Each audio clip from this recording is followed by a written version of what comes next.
In a small coastal town known for its strong sense of community, Rachel, a warm-hearted hairdresser in her early 30s, worked at a popular salon called Bella's Hair Haven. Rachel had always been passionate about hairdressing and had a knack for making people feel special with her gentle, caring nature. She knew every customer by name, treated them like family, and offered a listening ear whenever they needed it. She'd been working at Bella's for nearly 7 years, and during that time she'd built up a devoted following. But unlike her manager, Bella, who was solely focused on profits, Rachel genuinely cared about the people she served.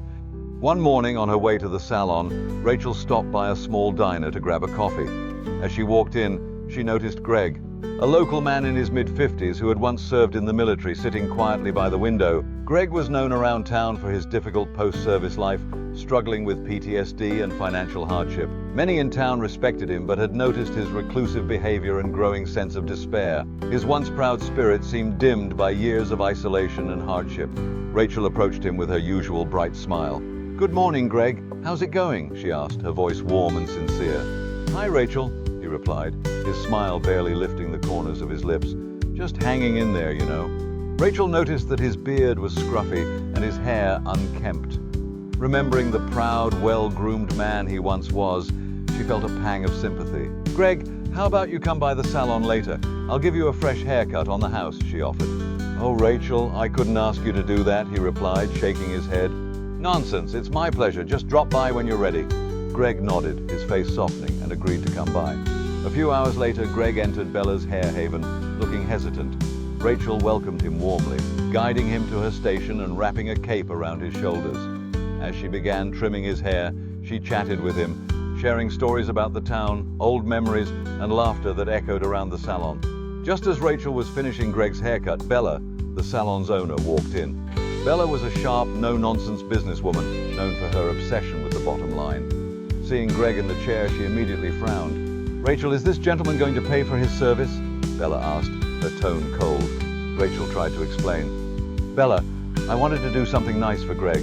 He's been going through a tough time, and I thought a little kindness could go a long way." Bella's expression darkened. "This is a business, Rachel.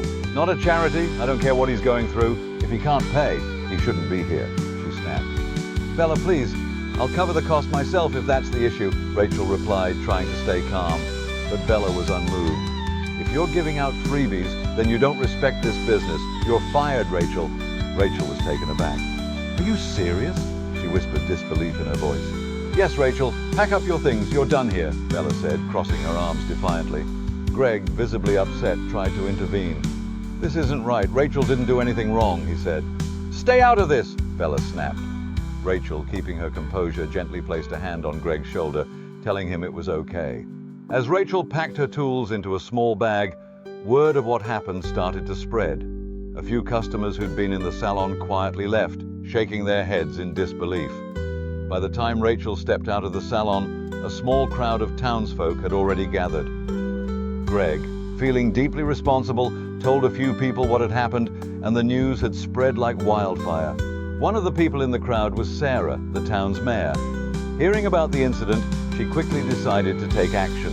About 30 minutes later, Sarah arrived at Bella's Hair Haven, bringing several townspeople with her. Bella was caught off guard by the mayor's arrival and tried to put on her best business smile.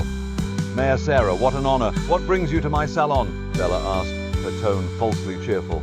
Sarah ignored her greeting and turned to Rachel, who was standing outside the salon with her bag. "Rachel, is it true you were fired for offering a free haircut to Greg here?" she asked. Rachel nodded, keeping her gaze down. "Yes, Mayor. I just wanted to help him out, and it cost me my job," she said quietly. Sarah turned to the crowd, raising her voice. "Rachel's act of kindness deserves our respect, not punishment. In recognition of her compassion, I'd like to honor her with a Community Appreciation Award and a donation fund to help her start her salon. Our town needs more people like Rachel, kind, selfless, and dedicated to the well-being of others." The crowd erupted in applause, many people cheering Rachel's name. Rachel, overcome with emotion, held back tears as the mayor handed her a certificate of recognition along with a sizable donation envelope from funds raised by the townspeople on the spot. It was enough to start her dream, a salon of her own. In the weeks that followed, Bella's Hair Haven saw a significant drop in customers.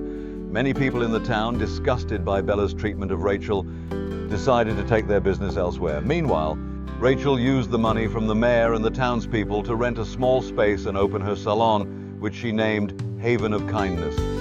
On opening day, Rachel was greeted by an overwhelming number of familiar faces: friends, neighbors, and even strangers who'd heard of her kindness and wanted to support her. Her salon quickly became the most beloved spot in town. Rachel's acts of compassion and dedication to her craft were the foundations of her new business, and her clients appreciated her for more than just her skill with scissors. Over time, Rachel's salon grew, and she hired a few assistants who shared her philosophy of kindness and generosity. The small salon soon expanded, and she even added a pay-what-you-can day each month, dedicated to giving haircuts to those in need, inspired by her experience with Greg.